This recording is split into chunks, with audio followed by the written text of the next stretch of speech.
Hola, hoy vamos a ver la génesis de suelos, es decir, la historia del suelo, desde que es magma solidificado hasta el suelo que pisamos. El conjunto de factores, procesos que sufre para lograrse esa transformación. Comienza en la roca madre, es decir, en la roca consolidada. Es magma solidificado. Sufre un proceso de meteorización que puede ser físico, químico o biológico. Luego de eso, estamos en presencia del regolito, que sería el material madre del suelo. El regolito se ve transformado por la edafización, que puede ser in situ y formarse un suelo primario, o después del transporte y la sedimentación y formarse un suelo secundario. ¿Qué es la meteorización? Es la desintegración de la roca en fragmentos minerales y su descomposición en productos solubles e insolubles. Puede ser física, que es cuando se desintegra la roca grande en fragmentos de menor tamaño. Son acciones mecánicas que se producen por variación de temperatura, cuando el agua se congela y aumenta su volumen, por la formación de cristales salinos, acción abrasiva del viento y los materiales que éste trae en suspensión, o por la acción que producen las raíces de ruptura al crecer dentro de un material. También puede ser química, y en este caso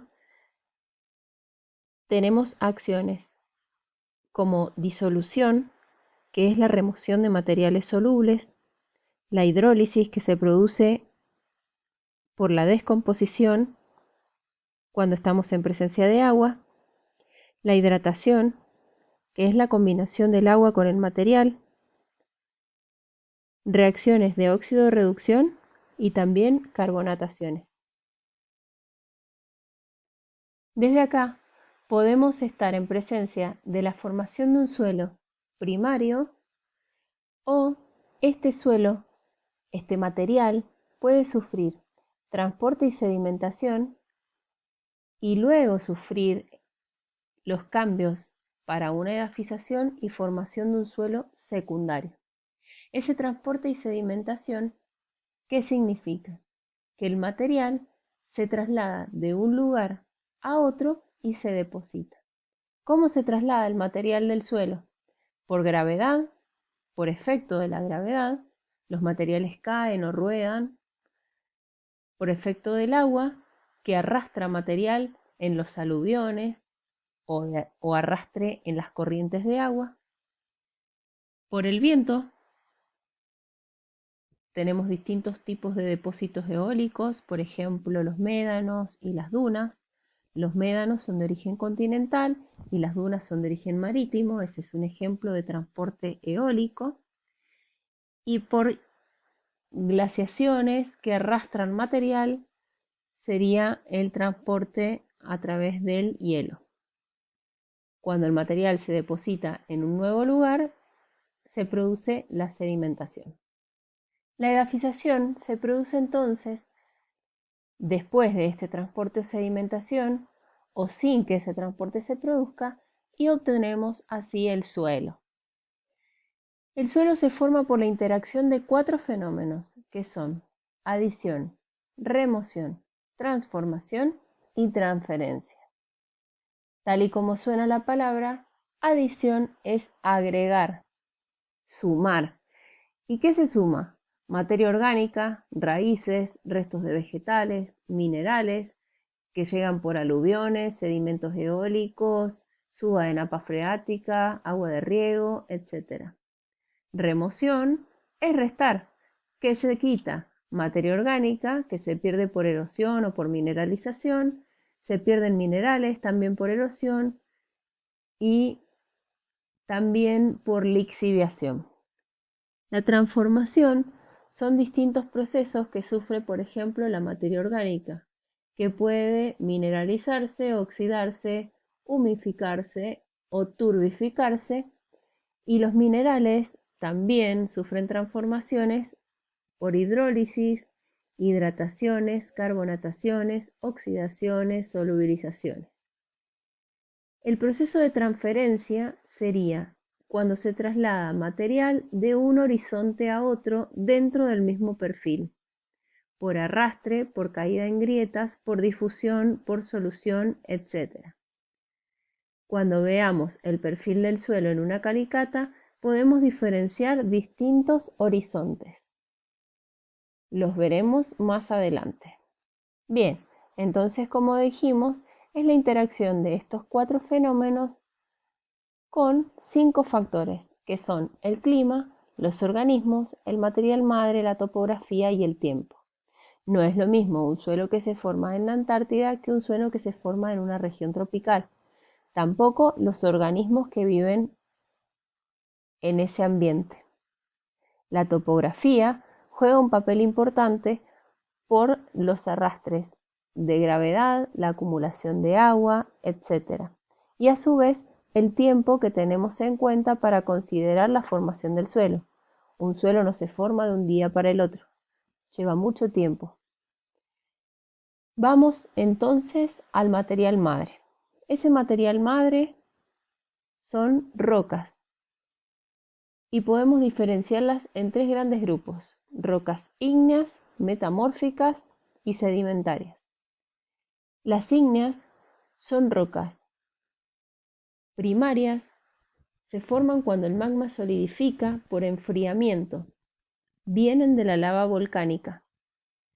Ejemplos: granitos, pórfidos, piedras volcánicas, silicio, cuarzo, micas. Las rocas metamórficas son rocas ígneas o sedimentarias que estuvieron expuestas a alta presión o temperatura.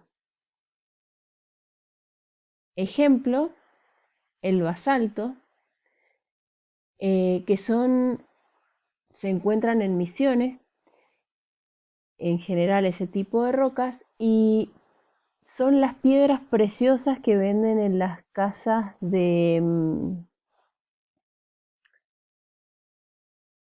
regionales. Vieron en la calle Las Heras, por ejemplo, que hay artículos regionales y en esas casas presentan rocas cortadas que parece que tuvieran cristales. Esas piedras preciosas son rocas metamórficas y su nombre es basalto. En España está el ejemplo de las pizarras, que son negras y se usan para techos, como las tejas. Las rocas sedimentarias se forman por la meteorización física y química de las rocas ígneas y luego hay un traslado y acumulación. Acá tenemos esta clasificación que es por tamaño. Los escombros son fragmentos mayores a 4 milímetros y angulares. Las gravas, ¿qué quiere decir angulares? Perdón, vuelvo a escombros, que tienen aristas. Las gravas son de 4 a 200 milímetros, los sábulos de 2 a 4 milímetros de diámetro. Tenemos las arenas, que van de 0,1 a 2 milímetros. Los limos y arcillas son de un tamaño menor. Y tenemos acá como ejemplo, dentro de los limos y arcillas, el limo es transportado por el agua y se denomina loess si fue transportado por el viento. En este grupo de rocas sedimentarias tenemos también las calizas y las orgánicas. Finalmente, llegamos a la composición física de los suelos. ¿Qué encontramos en un puñado de suelo? Una fase sólida que en general ronda en el 45%. De ese 45%, un 2% es de materia orgánica para nuestra zona, aproximadamente, no es que sea exacto. Está compuesto por la fracción orgánica e inorgánica. encontramos la fase líquida y la fase gaseosa. Estas dos fases conviven en los poros que tiene la fase sólida. Entonces, si hay mucho líquido, hay poco aire, y si hay poco líquido, hay mucho aire, porque comparten el espacio. La fase líquida del suelo es la que contiene todos los electrolitos, mientras que la fase gaseosa contiene una mezcla de gases que son la atmósfera del suelo. En la solución del suelo de la fase líquida encontramos sodio, potasio, calcio, magnesio, cloruros, nitratos, sulfatos, macro y micronutrientes. En cambio, en el aire del suelo encontramos mezcla de gases, de oxígeno, de nitrógeno, de dióxido de carbono, y esto nos determina las propiedades de cada suelo en función de cómo encontremos cada una de estas fases.